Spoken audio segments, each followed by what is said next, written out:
रंग भरून मायेचे मी संसार माझा रेखिते संसार माझा रेखिते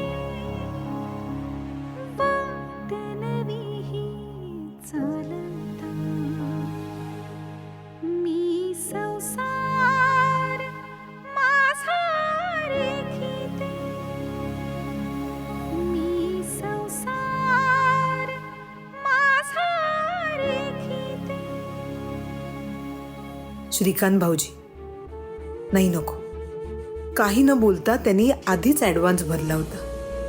त्यांच्याकडे पुन्हा कसे पैसे मागायचे? नाही नाही नको. बाबांशी बोलू का?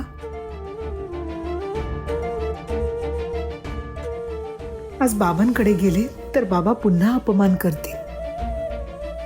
पण आता माझ्या स्वाभिमानापेक्षा यांना घरी आणणं जास्त महत्वाचं आहे.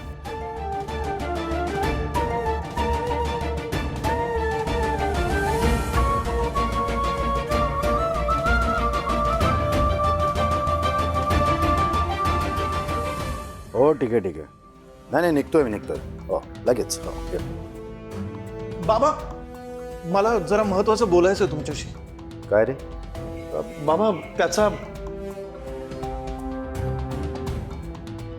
अविनाशचा ऍक्सिडेंट झालाय. काय? हो, म्हणजे खूप मेजर ऍक्सिडेंट झाला होता. त्यामुळे ऑपरेशन सुद्धा करावं लागलं. तुला कसं कळलं हे? तू गेला होतास का तिकडे? नाही नाही, अहो पियूचा फोन आला होता मला आत्ता. तिने सगळं सांगितलं. ठीक आहे ना सगळं? हां, म्हणजे ठीक आहे. ओके.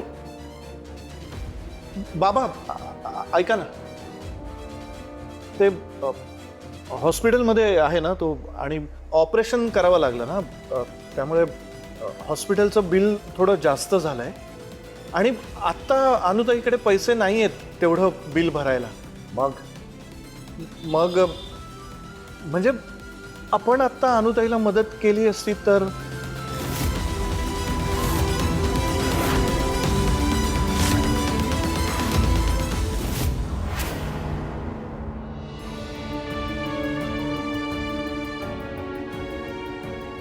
लग्नाआधी मी न मागता मला सगळं देणारे माझे बाबा आज नवऱ्यासाठी मदत मागायला आलेल्या त्यांच्या मुलीला निराश नाही न करणार.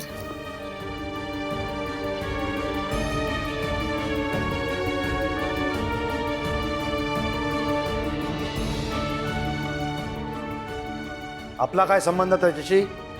काय संबंध काय? हे एवढं सगळं झालं, एक साधा फोन करावा असं वाटला नाही त्यांना?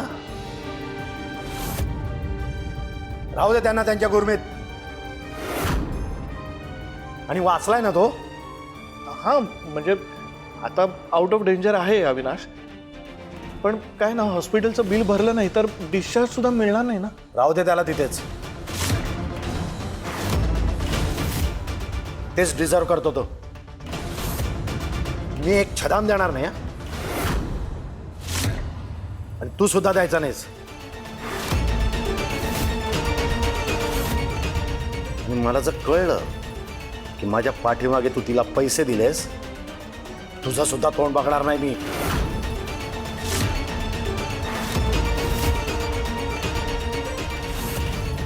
बाबा, हो